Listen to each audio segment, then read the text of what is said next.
Over-dramatized? Possibly. Never happened? Hopefully. Scare tactics? Yes, it is scary to think of. Brownouts or blackouts.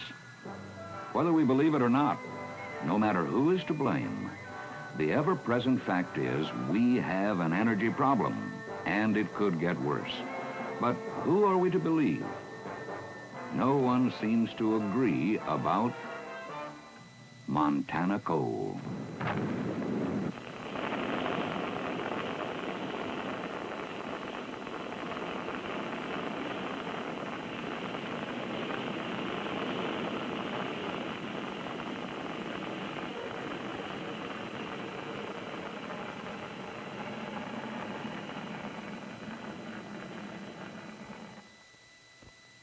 Recently, the United States collided head-on with a shortage of energy in all its forms.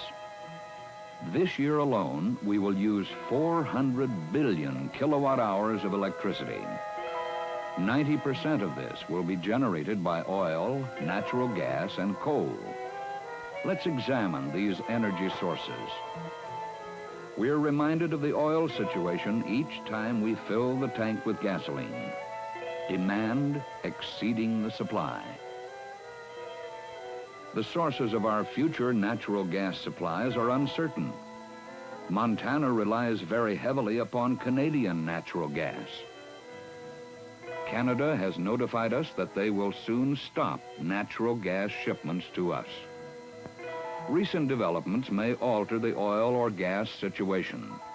But if history has taught us one thing, it is not to rely on foreign governments for our energy needs. The one energy source we have in abundant supply is coal. The energy contained in U.S. coal is more than twice that contained in all the oil of the Middle East. During the next decade, we will experience shortages of every traditional fuel except coal. But only if the coal is mined. We are faced with buying energy time to develop alternate forms of energy like geothermal, solar, and fusion power. Energy conservation and coal development are the only methods ready today to help stretch our critical supplies of oil and natural gas. The Montana Bureau of Mines and Geology estimates the total coal reserves of eastern Montana at over 450 billion tons. Of these reserves, about 43 billion tons are surface mineable. This figure may be as high as 50 to 60 billion tons.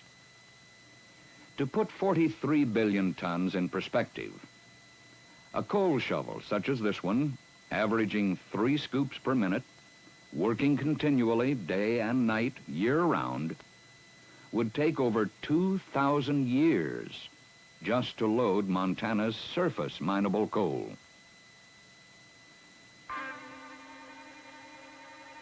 Total coal reserves blanket eastern Montana. Lignite coal found in these areas has many future possibilities. However, 95% of the coal being mined in Montana today is sub-bituminous, which is found in these areas. However, these are total reserves. The sub-bituminous coal, which is not too deep to be surface mined, only covers this area. If we were to combine all areas which will have been mined by the year 2000, this illustrates the acreage which will probably be mined by that time, after 77 years of coal mining. 917 million tons of energy-producing coal from this small amount of land.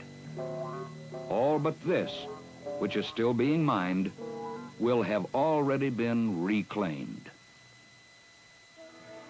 Western Energy's mining operations are centered around Coal Strip. Coal processed here goes to Wisconsin, Minnesota, Illinois, the Montana Power Steam Generating Plant in Billings, and to the mine mouth steam generating units in Colstrip. Western Energy alone employs 263 people for its mining operation. Peabody Coal Company's Big Sky mine operates near the Red Hills south of Colstrip. This coal is shipped to the Minnesota Power and Light Company. Peabody employs 65 people. Westmoreland Resources has a mine located at Sarpy Creek. Tons of this badly needed fuel is going to Minnesota, Wisconsin, Iowa, and Illinois. Employees here total 119. Decker Coal Company operates one of the largest coal mines in the world in terms of tons produced.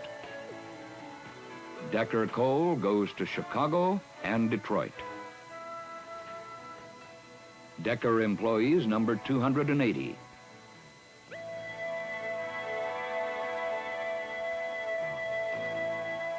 Mining equipment and techniques vary from mine to mine.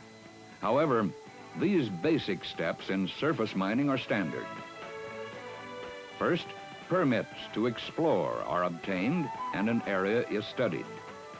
If mineable, a detailed environmental impact study is made, projecting 20 or 30 years into the future. If approved, mining permits are issued on an annual basis. The first step of the mining operation is to remove and stockpile the topsoil, which is saved for the reclamation stage. Explosives are used to loosen the overburden, making it easier for the draglines to move it.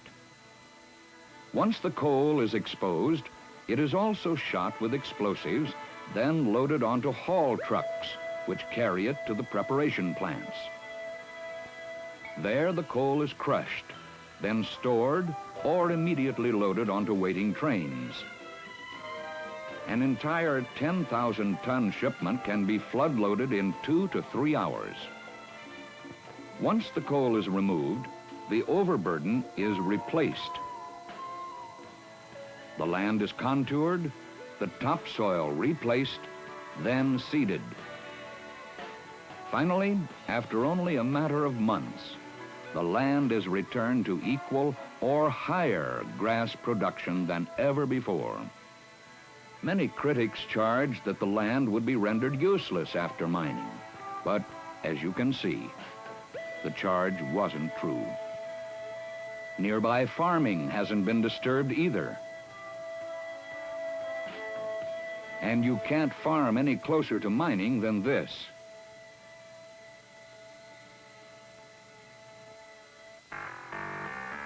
After observing a surface mining operation, it becomes clear why surface mining is the safest and most efficient method of getting the coal out. Draglines are used to remove the overburden, which are the layers of rock and other materials overlaying the coal. They can lift up to 110 tons of material per bite and move it a city block away.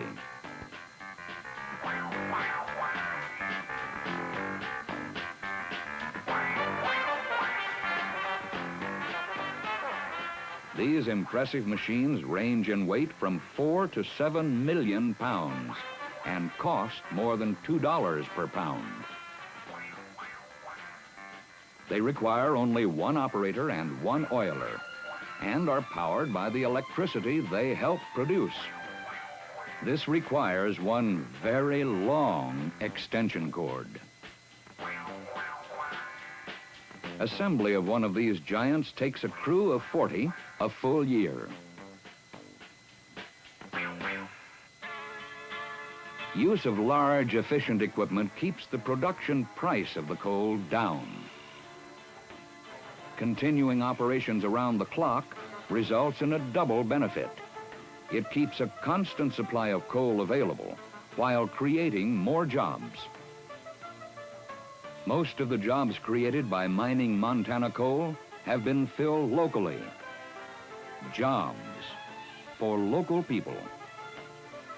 Jobs in a time of high unemployment. Jobs for Montanans who are trying to stay in Montana. Well over 2,000 permanent jobs have been directly or indirectly created by coal mining.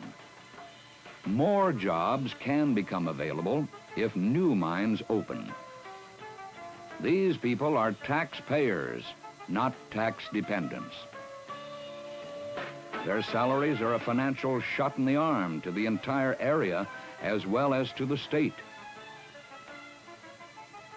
The full-time employees, as well as the temporary workers, are mostly young professionals. They have to be in order to handle these highly technical jobs. The Appalachia image simply doesn't apply here. Colstrip is becoming a model community, helping to provide a new lifestyle for miners and their families. Life here might even be a cut above the average.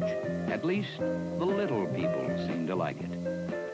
A pet show in the park is fun for everyone.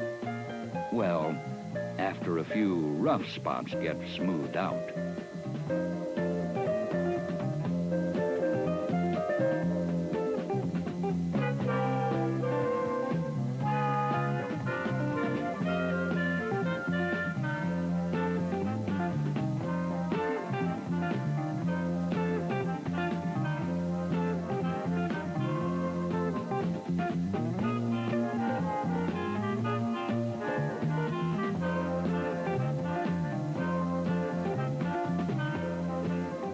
All contestants win something, though, even if it's just a ride home.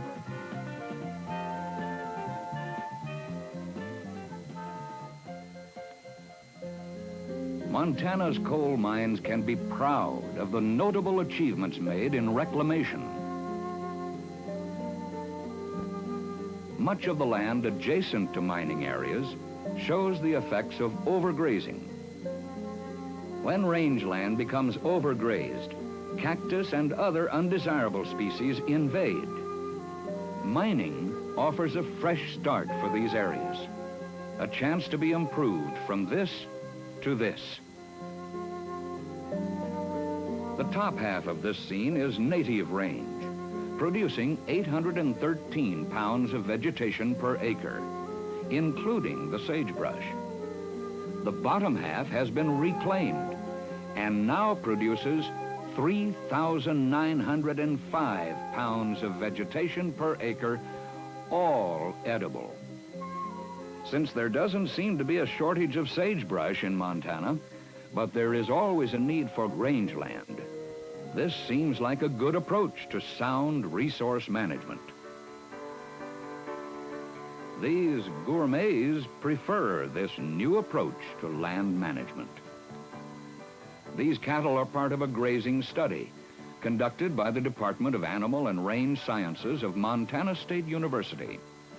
One of Western Energy's reclamation plots near Colstrip was the site of the test, which will hopefully lead to even better reclamation methods. This recently mined area is well into the reclamation process. It was seeded in barley only 10 weeks ago. This is a temporary measure to stabilize the area until the season permits planting of the permanent mixture. The reclaimed areas appear to be more desirable to wildlife than the native areas. These four-legged residents have never had it so good. Decker Coal Company had to build an $8,000 fence around some of the test plots to keep the wildlife from eating the results. This study on various types of seed mixtures is being conducted by the U.S. Forest Service. Constant testing of grass mixtures, air, water, soil composition, and wildlife requirements will assure even better future reclamation results. Each area differs in yearly rainfall, temperature, and type of soil. Consequently, each area will have a grass mixture and soil treatment designed specifically for it, based on results of previous studies.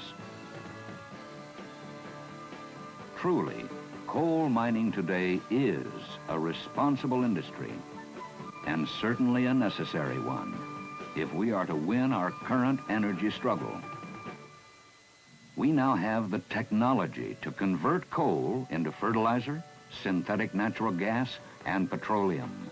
Breakthroughs in research continually make coal more necessary to winning our current energy dilemma. In a public opinion poll conducted by the John Kraft Company, Montanans 3-1 endorsed coal mining. Yet time and money are being used to stop development instead of working for sound resource management. Each time, our state legislature sets tax rates far higher than other states, a setback occurs that we can't afford. Our coal must be competitive in price, or utilities may simply buy it elsewhere. When a utility buys other than Montana coal, it is a 20-year decision. 20 years of lost taxes, 20 years of lost jobs. When coal production is delayed, often with unrealistic demands, a setback occurs that we can't afford. Coal mining is faced with two obstacles: cost and time. It takes a long time to open a new mine. There is a 5 to 7 year waiting list for a dragline alone, and the cost rises at an astounding rate. Each delay results in more expensive electricity for consumers. Each delay means the state may lose tax revenue that will have to be obtained from other sources. Each delay means we risk an even deeper energy crunch. Sound resource management will provide jobs for Montanans and more revenue for the state. With reclamation techniques which improve each year, we should now encourage mining Montana coal.